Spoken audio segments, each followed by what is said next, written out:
Dzień dobry Państwu, kłania się Good afternoon, ladies and gentlemen. I'm Przemysław Staciewa. Welcome to the debate on hunting versus well-being of wild animals. We have four panelists with us. Paulina Kramasz, the professor at the Jagiellonian University, ecologist, biological scientist, associate professor at the Institute of Environmental Sciences. Marcin Urbaniak, philosopher, cognitive scientist, vegan. Good afternoon. Karolina Kuszlewicz, lawyer, activist, animal rights advocate at the Polish Ethical Society. And last but not least, we have Zenon Kruczyński, activist, former hunter, initiator of the Niech żyją, Let Them Live movement. At the beginning of the debate, I have to say that not all of us managed to participate because we also had the representatives of hunters invited. How come that we discuss hunting without representatives of the hunter side? The president of the National Hunting Board, Sebastian Malec, decided to withdraw from the participation. We got the information that he was not able to deliver his speech due to epidemiological reasons. It sounds strange because we are all online. It puts me into a difficult situation because in order to maintain a pluralistic debate, we should have the opportunity to hear both sides. In order to enter this debate, I will have to ask Zenon to remember his old times, to think like an active hunter. We talk about well-being of wild animals. It means we should be based on some hunting ethics. Hunters often mention the ethics. Based on your experience, can you enumerate some examples, some experiences of yours? If you have ever come across ethical examples of hunters' behavior. First, I would like to refer to the title of our meeting, Well-being versus Hunting. Somebody used the word which I hope will become popularized. It reflects the status quo. The well-being is displayed as bad being. Be- because hunters breed animals to a certain extent to kill them, but can we mention well-being if we are sure of the future death? I am maintained in the environment in order to be killed.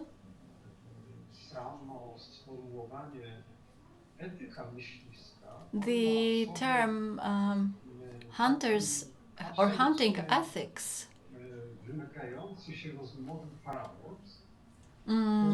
includes a kind of paradox because hunting involves killing, not only. But if we took the negligible percentage, the percent of killing, then the hunting disappears and nothing is left. However, talking about hunters' ethics, I hear the ethics of killing. Can we think of something equally paradoxical? I think not.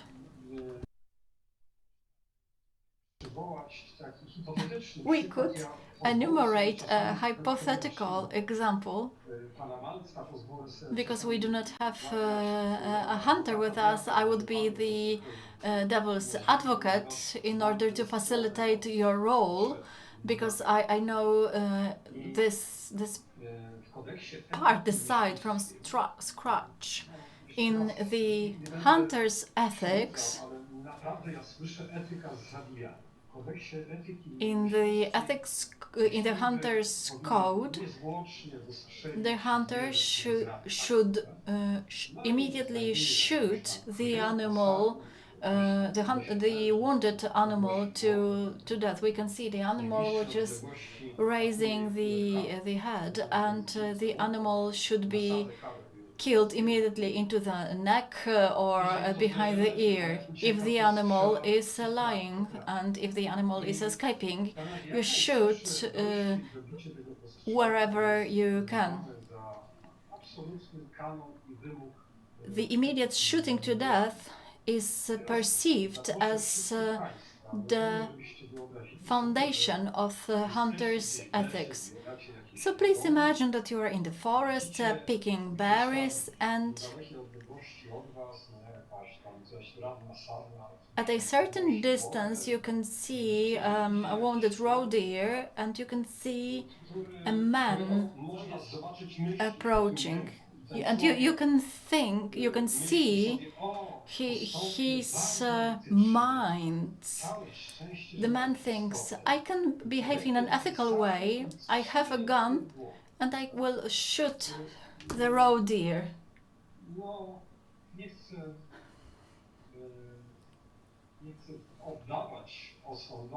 I don't want to judge it personally, but you can imagine it easily. Let's move on to the next issue. That's the question to all of you, namely how to maintain the well-being of animals as part of hunting. If we are in a group of people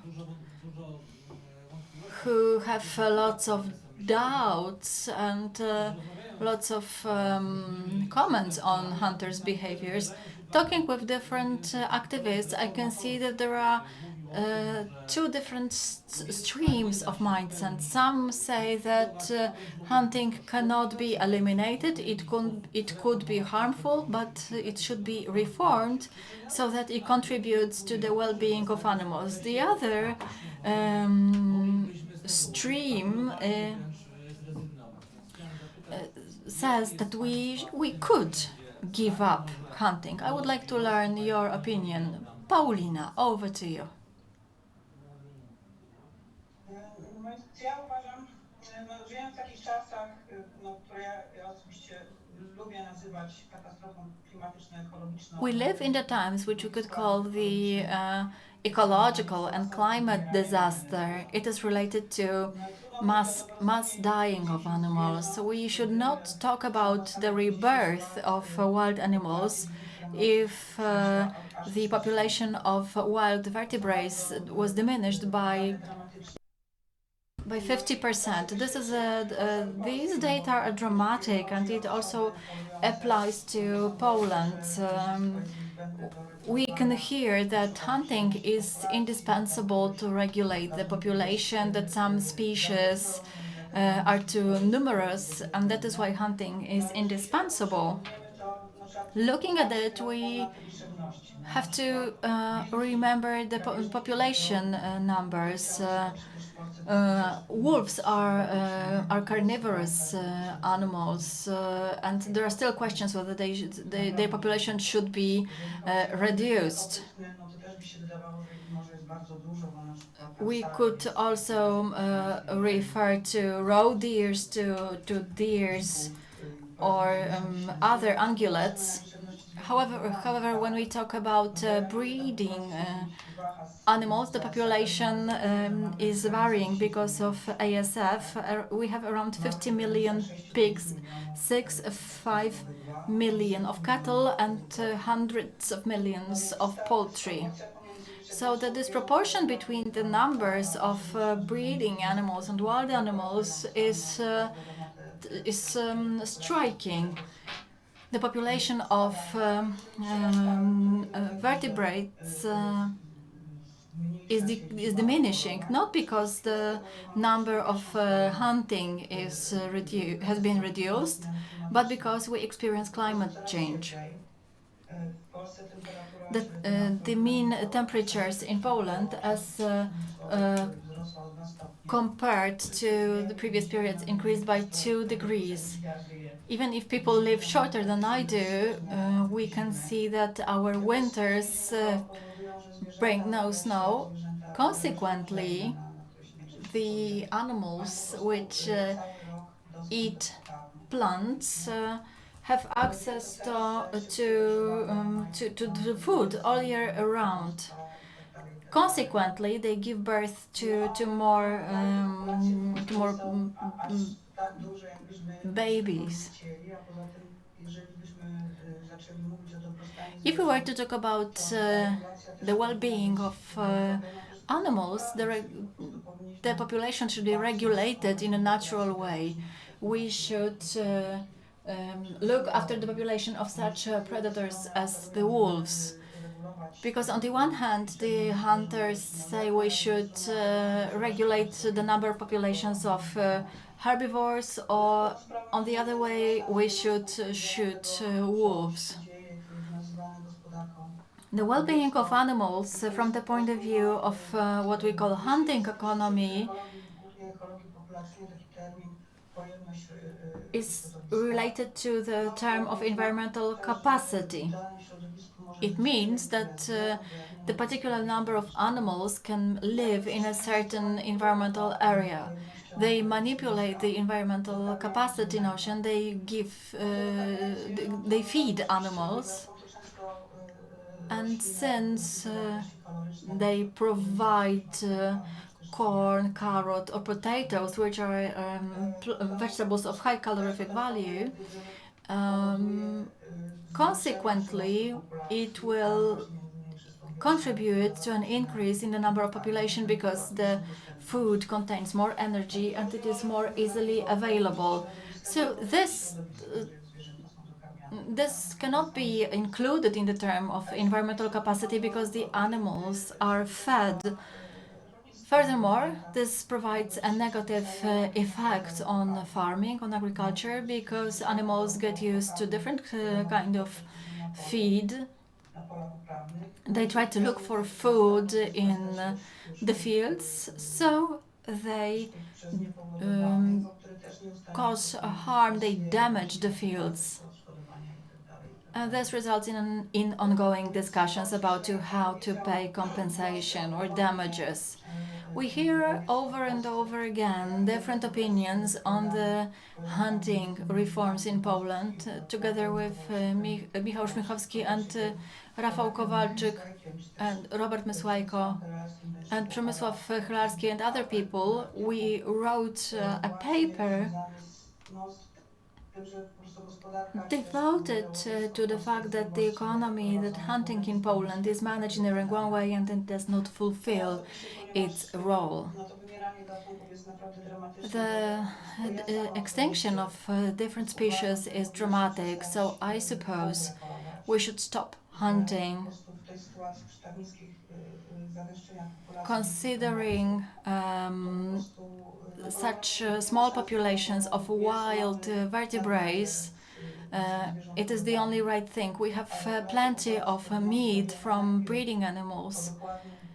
Populations should be regulated after checking the number of individuals in the population, and furthermore, it should be carried out by appropriately trained and skilled people to do it in a humanitarian way, so as not to wound the animals by shooting, so that very often these animals are mistaken for protected species. There are lots of drawbacks that have to be solved by professional care and concern about wild vertebrates in relation to what is happening in nature.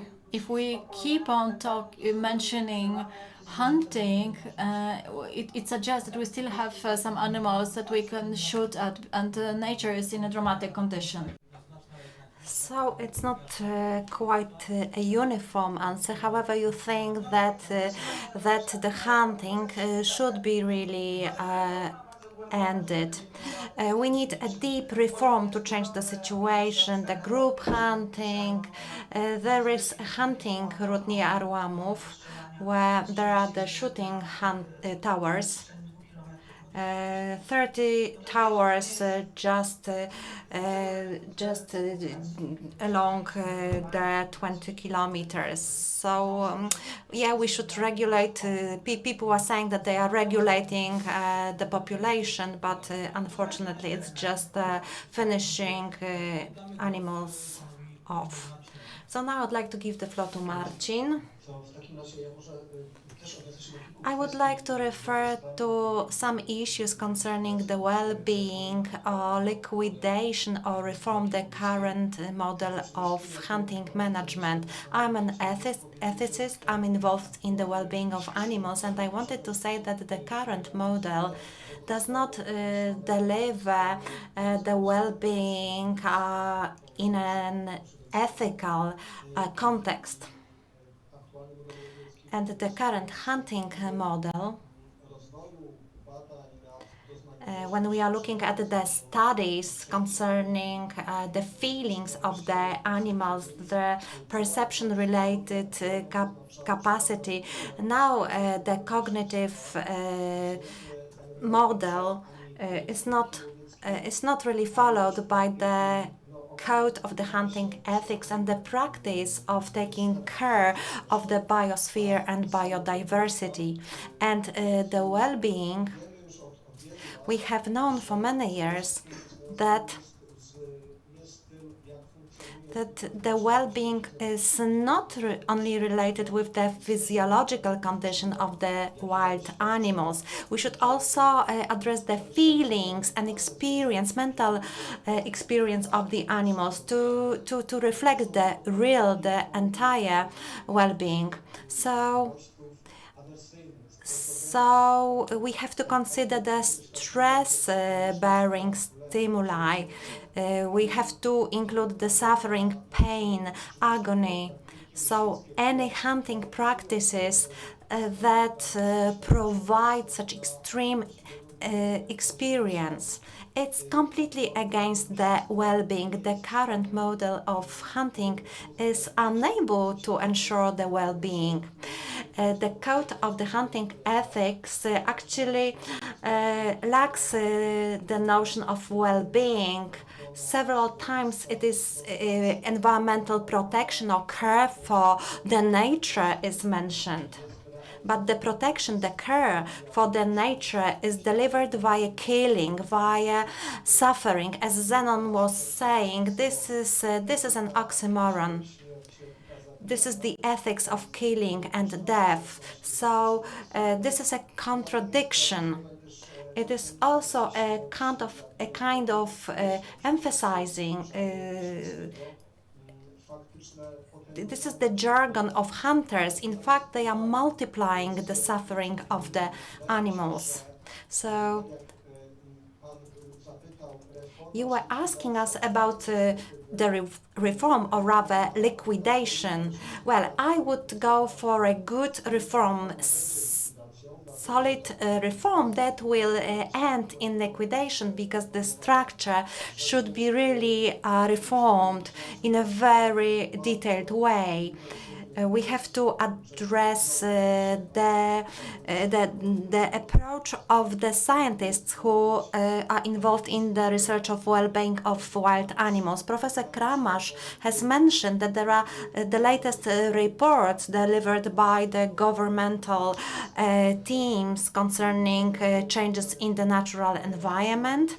And in the key report as of May last year, the current hunting model delivered in many countries in Europe or in the world, it's devastating.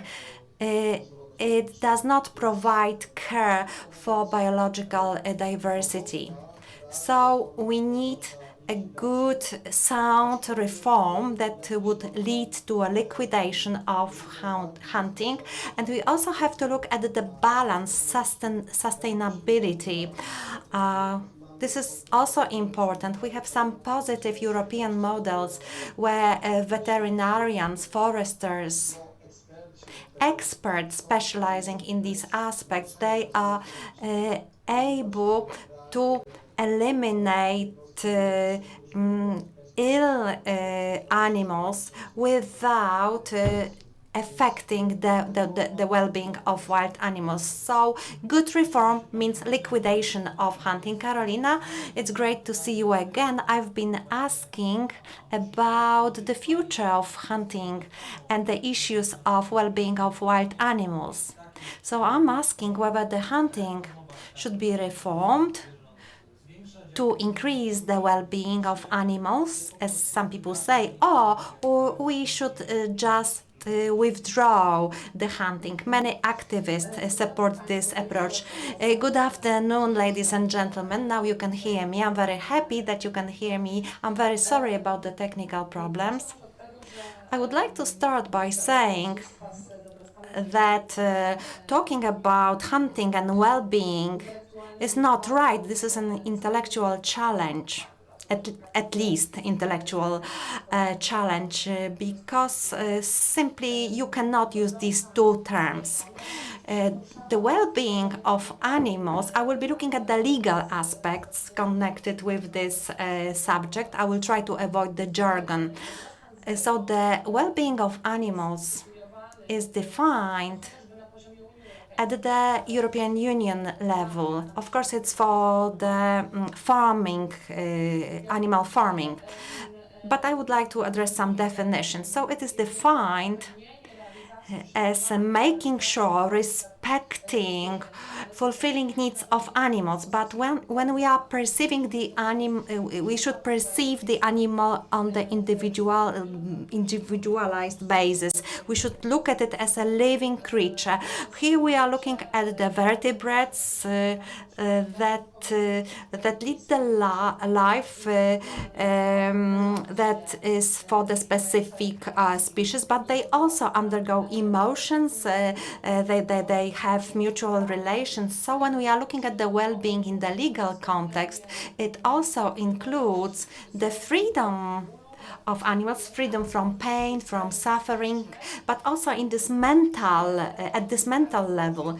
It's not just about protecting them against negative actions of human beings. So animals should live their life positively. It should be protected it should be protected. So how to talk about hunting? Hunting involves, first of all, killing animals. The act on hunting doesn't use the word killing because the language used in this act makes sure that that animals are looked as objects. But this the well-being is perceived as something that makes sure that that well-being of animals is provided. So it's as if we were saying that the well-being of people during the pandemic will be delivered by simply killing some of these people. Or maybe we will obtain this sustainability in the world by exterminating people or reducing human population. So these are comparisons that are strongly opposed of. Of course, it's hard to make these straightforward references between people and animals, but let's try to follow this direction. So we cannot say that there is the well-being of animals. Hundreds of thousands of animals are killed in Poland every year. There are some 200,000 birds killed every year in Poland. Probably the previous speakers were saying about it. The birds are not causing any losses. And the second aspect I would like to raise, and it's probably not that obvious in the context of the well-being of animals. During huntings, hunting is really the main tool of performing hunting activity. Some people say hunting management, hunters feed animals, animals breed, then they are killed, then other animals are fed, so on and so forth. There's also another aspect concerning the hunting. Maybe it's not that obvious. So there are many accidents, and I very much regret that the head of the main hunting board was, but maybe he's watching this panel. I wanted to ask him about it. I asked this question on many occasions via social media. So I wanted to ask whether the Polish Hunting Association ensures that the members have had some psychological tests or some optical tests. Such people should be examined, and of course they are making mistakes. For example, they say, "Oh, I shot a cyclist, I shot a dog because I thought it was a wild boar." So if we have the situation where there are regular mistakes made, so how can we talk about the well-being of the animals that are shot at? There are lots of wounded animals. They are not killed immediately, so they suffer. They are being followed. It's an extreme pain, stress. Some of them are never found. So this wounded animal is suffering incredible pain. It's running away, and finally it is killed. So there is also this Animal Protection Act that it talks about the humanitarian treatment of this act, and this kind of conduct is not covered. So why did I want to ask this question? So should we reform the hunting, or rather liquidate it? Well, people who would shoot animals in some situation that would be laid down in that act in details. So I'm thinking of a very selected situation when, for example, there would be threat to risk to safety. This should be done by specialized services, people who would undertake medical examinations, people who know how to use weapons, people who are professionally involved in hunting and who will have no pleasure from hunting. Hunting for many people is entertainment, and this is a pathology. Of course, there will be situation when when the word of the wild animals will have to be interfered with. In such situations, we should have specialized services that in very specific cases they will have competences to shoot such animals. To conclude, in 2018, an act entered into force, and according to this act, all the owners of the hunting weapons should undergo psychological and eye testing examinations. These exams should be performed every 5 years. 5 years have not passed yet, so these people do not feel obliged that they should have these exams done. So I wanted to ask the Polish Hunting Association whether you are introducing some measures and whether you are verifying who of your members have already had these exams, because it would make the situation better in terms of hunting nowadays. Karolina, Zenon, I would like to ask you if you're going to present a separate opinion. Carolina is in favor of limiting the hunting and its reformation and not elimination. What is your opinion? I am in favor of closing down the Polish hunting society. But you are not against hunting or eliminating hunting as such. So it is related, because hunting for animals is not acceptable for me. I refer to the cases when we have to specifically eliminate a particular number of animals. Our law specifies the cases when we as humans have the right to deprive animals of their life, but it should not be hunting. Zenon, over to you. Ja sobie ponotowałem troszeczkę. Karolina mówiła, że 200 000 ptaków. To są te ptaki, które zostały zastrzelone na miejscu. Carolina mentioned Spadły 200,000 animals which were killed on site or they fell down. However, we have to remember delayed death, and at least 500,000 birds die. Karolina też wspomniała o ustawie. Carolina also mentioned the Hunting Act and the Act on Animal Protection. To jest taka hipokryzja prawna. This is a major legal hypocrisy. Domowemu zwierzęciu. If somebody treated such an animal like a cat, dog, cow, what hunters do to animals, the person will go to jail. Paulina, when she mentioned feeding animals, we should quote the particular figures. Hunters bring from 100,000 to 140,000 tons of feed. This is a high protein rich feed. In a closed farm, you could breed 250,000 pigs in a farm. Okay, you talk about violence.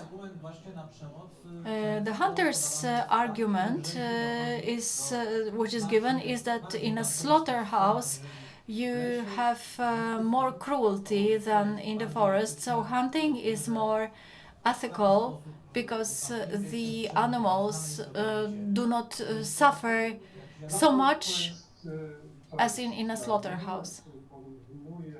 For me, this is like comparing Katyn with Auschwitz, and it was as if we were wondering where the well-being of humans was higher. Feeding on such a big scale, we have to remember stabilizing shooting. We have heard of wild boars. We know how much they can multiply. So we have to shoot a particular number. The stabilization shooting means through such massive feeding means shaking the whole ecosystem, the whole nature. The reproductive mechanisms in wild animals are really strong in such a case because the animals get a lot of food and then they are killed.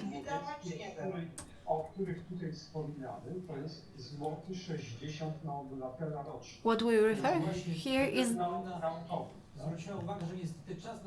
Paulina has just mentioned that our time is running out, so just to say, should we eliminate it? Should we reform it? I will not say what we should do, but I want to say that between 2015 and 2019, hunters either shot to death or severely injured 30 people.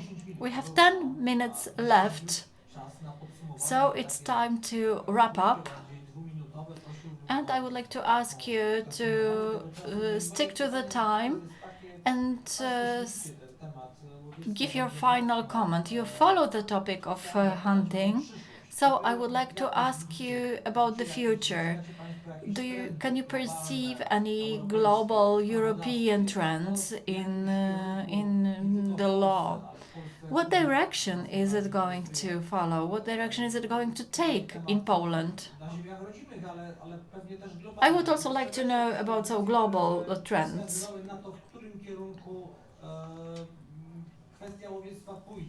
which way is the hunting issue going to go? Do we have a tendency to maintain the status quo, or is it going to change, Marcin? I can't see any major global trends related to eliminating different kinds of hunting for recreation or pleasure. But despite these dramatic international reports, we have the examples of specific countries that a decade or two ago gave up hunting in a model that we have in Poland. I do hope that under the influence of the public opinion and NGOs, as well as goodwill of the politicians and opinions of the scientists, will manage to implement the reform which will close down the Polish Hunter Society and will implement a governmental agenda within the auspices of the Ministry of Environment, including specialists or professional hunters who will be competent in veterinary and forest management, the person who will shoot only when necessary.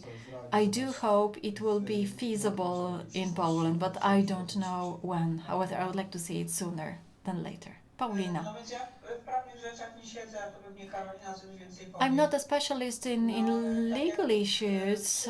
Carolina could say more. However, when I read about the condition of the environment and the condition of the animals, of the environment, the response is poor. We should quote the example of animals which are shot at because they are used in Chinese medicine. In such facing the facts, the numbers, we should not do that. Such things should be forbidden.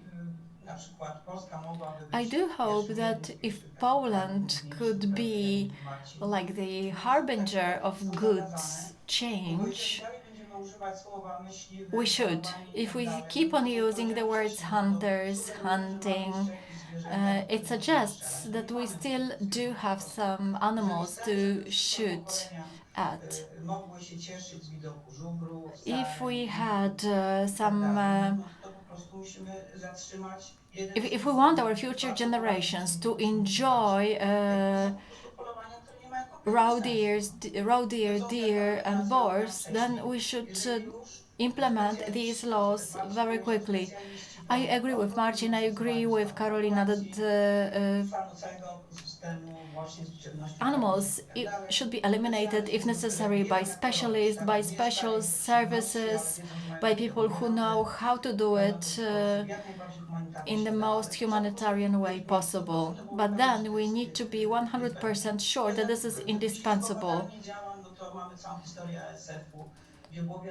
We know what hunting looks like from the ASF story. We have over 100 centers of ASF because wild boars migrate to cities. Karolina? Any positive messages for people who care about animals, the psychology of animals and research on it perhaps could be the factor that will inspire certain change? Yes, I would like to end on a happier note because we live in the times which is marked by the breakthrough, by a change in the attitude to animals. The society in general does not support hunting. Hunters are only a minor percentage of the society, of the population. The majority of people do not support killing of animals. Our awareness, our conscience is increasing. Our sensitivity is increasing. But there is also a very strong civic movement. We have people who dare to say, I'm checking what hunting looks like. These people are accused of impeding hunting because our state is against such citizens. However, people want to investigate such issues, evaluate whether they approve of it or not. I think that the power of the society is much greater than it used to be. The hunters will have to face it. The same is true for other groups that enjoy the convenient status quo and enjoy the power granted culturally. Now they have to become aware of the fact that it's not given once and for all. Perhaps the hunters are already afraid of some civic movement. So I do believe in citizens. Zenon, do you also believe in positive changes for those who like animals? Well, the change is inevitable. This is culture determined. Hunting in Poland is supported by 10% people. We are not able to live against the will of the people. What is going to happen to appear instead of hunting? In many countries of the world, hunting is forbidden. Kenya, Costa Rica, Botswana. These are countries which said stop, no more hunting. Nature is our richness, our wealth. Environmental tourism can be a great part of the country's economy. Now, hunting economy has the GDP of 0.13 per mile of the country's GDP. And this is what we call a part of the country's economy. For God's sake, if we had a fair supervisory board, the company would be closed if something that is very bad for the country's economy. Environmental tourism generates $36 billion a year.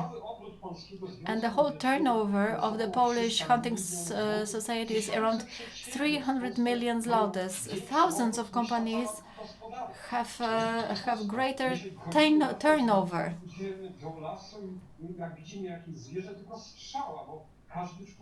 We accept the situation that when we see when an animal sees a human in the forest is because the animal runs away, because this is what the hunters did.